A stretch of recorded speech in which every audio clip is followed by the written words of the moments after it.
हमारे क्षेत्रीय खिलाड़ियों को कोई सुविधा नहीं है इसके अंदर। इस स्टेडियम को व्यापार बना रखा है इन लोगों ने।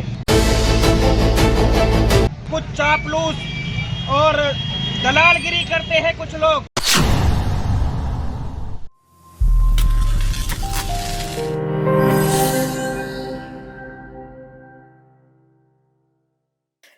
अब की बार हुई गेहूं की बम्पर पैदावार व खराब मौसम को देखते हुए सरकार ने भले ही किसानों की फसल 24 घंटे खरीदने का आदेश जारी कर दिया हो और वेयर हाउस द्वारा किसानों की फसल को खरीदा भी जा रहा हो, लेकिन जब अनाज मंडी में आड़तियों के ही अतिक्रमण का आतंक हो तो फिर और किसानों को फसल खाली करने के लिए जगह ही नहीं मिल रही हो, तो फिर किसान अपनी फसल को कहां पर खाली करे।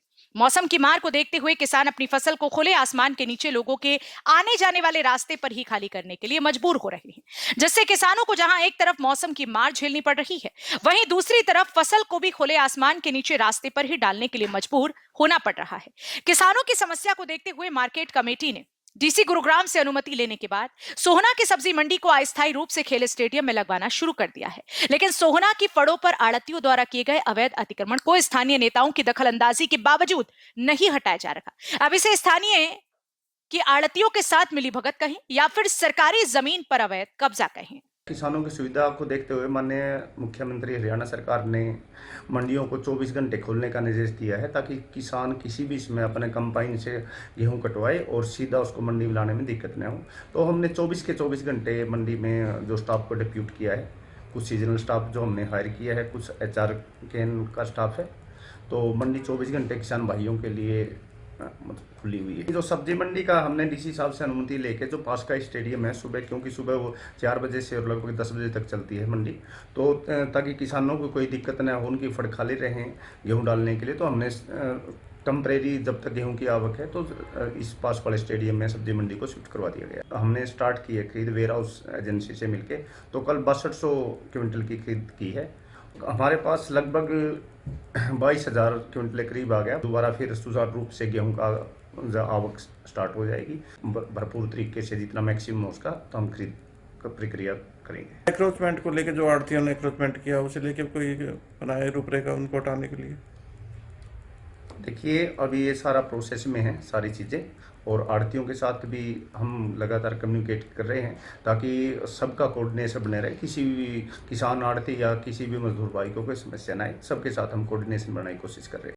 दरअसल सोहना के अनाज मंडी में किसानों की फसल खरीदने के लिए करीब 2 दर्जन आड़तियों ने मार्केट कमेटी से लाइसेंस लिए हुए हैं, लेकिन इनमें से सिर्फ नाम मात्र आड़ती ही किसानों की फसल खरीद रहे हैं। बाकी आड़तियों के पास लाइसेंस तो जरूर है, लेकिन किसानों की फसल खरीदने की जगह इन्होंने फड़ों पर अवैध रूप से चबूतरे बनाकर अपना अपना निजी व्यवसाय किया हुआ है, और जब इनके खिलाफ मार्केट कमेटी द्वारा कार्रवाई की जाती है तो स्थानीय विधायक की दखलंदाजी हो जाती है। इसके बाद मार्केट कमेटी इन अवैध चबूतरों व अवैध रूप से लगाई गई टीन शेडों को तोड़ने में नाकाम साबित हो जाते हैं, जो कि किसानों के लिए नासूर बने हुए हैं।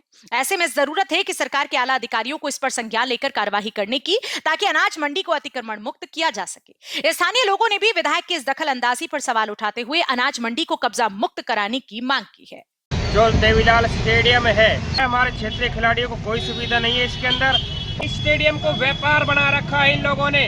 अभी कोई यहाँ नेता आ जाए तो वहाँ सैकड़ों लोगों की भीड़ इकट्ठी हो जाती है तालियां बजाने के लिए। हम लोग मूर्ख बन चुके हैं।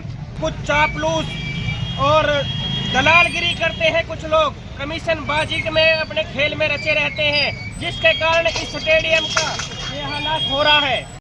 बता दें कि सोहना में अतिक्रमण के साथ साथ जाम की समस्या भी आम हो गई है। कस्बे के चिल्ड पॉइंट से लेकर अनाज मंडी तक किसानों के ट्रैक्टर ट्रॉली जाम में फंसे रहते हैं, लेकिन उक्त मार्ग पर अवैध रेहड़ियों के कारण लगने वाले जाम पर ना तो नगर परिषद का कोई ध्यान है और ना ही स्थानीय प्रशासन के अधिकारियों का।